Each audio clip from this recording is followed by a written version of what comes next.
দেখ ভাই, মায়ের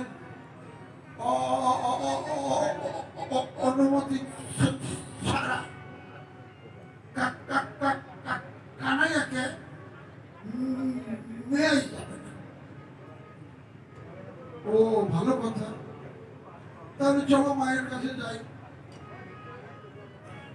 আজ গেল সবে যশোদানি ঘটে, গেল সবে যশোদানি ঘটে, নকি করিয়া মায় কহিছে না খালো রায়, নকি করিয়া মায় কহিছে না খালো রায়, লইয়া যাব ঘটে, তালরে লইয়া যাব ঘটে, গোপাল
মায়ের সঙ্গে কানাইয়া আরে রাখালগণের অনেক কথাবার্তা হলো।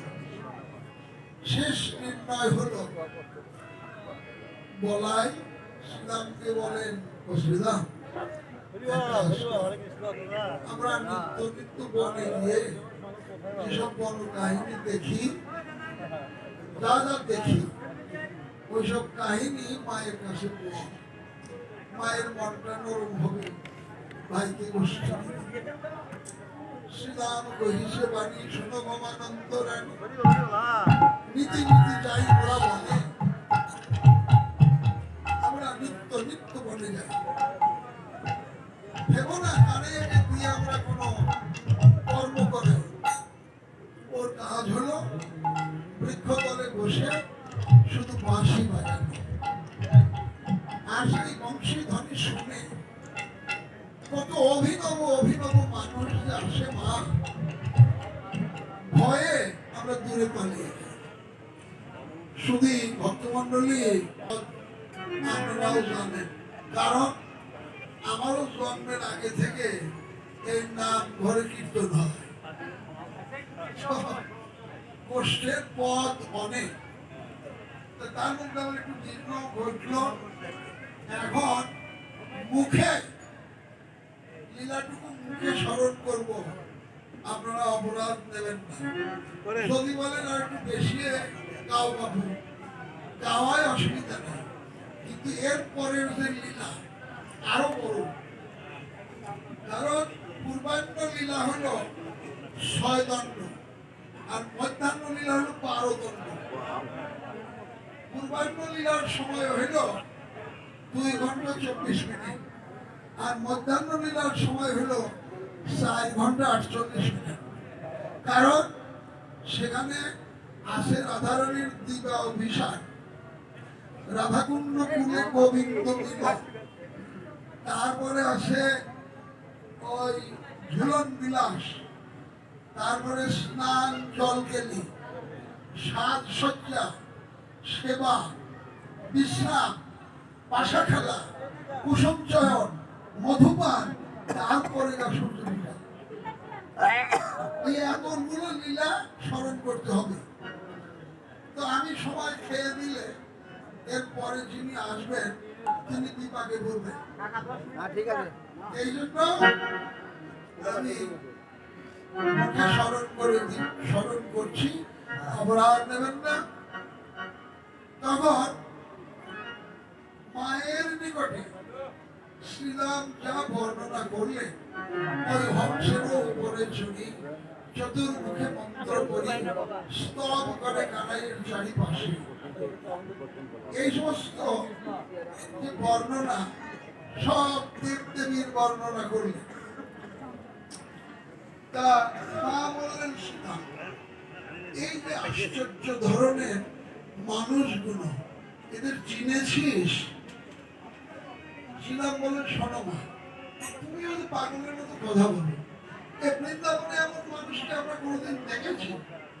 তুমিও বাপ স্বপ্নে দেখো না, দেখলে একদিন দেখলে না দু একজনকে চিনতাম, কাউকে চিনি না। মা মনে মনে তর্জমা করলেন, সবাই দেব দেবী, এরা যদি আমার গোপালের স্তব স্তুতি বন্দনা করে, গোপালের কি অমঙ্গল হবে? কিসের কি আমার গোপালই এদের স্তব স্তুতি করে আশীর্বাদ নেবে? হায় হায়, এখন উপায় করি কি হবে আমার?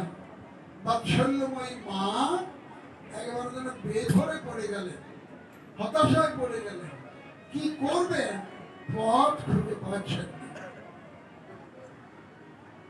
বৈষ্ণব কবি বললেন, মা গো, ভয় করো না, আমরাও তো সঙ্গে থাকবো, ভয় নেই। মা বলেন, না, তোরা যতই বলিস, আজ আমার গোপালকে আমি গোষ্ঠী দেব না। তোরা ছেলে, আমি মা, তোদের কাছে ভিক্ষা চাইছি, আমার গোপালকে রেখে যাইছি আজকের মতো। কারণ এমন দুঃস্বপ্ন দেখেছি,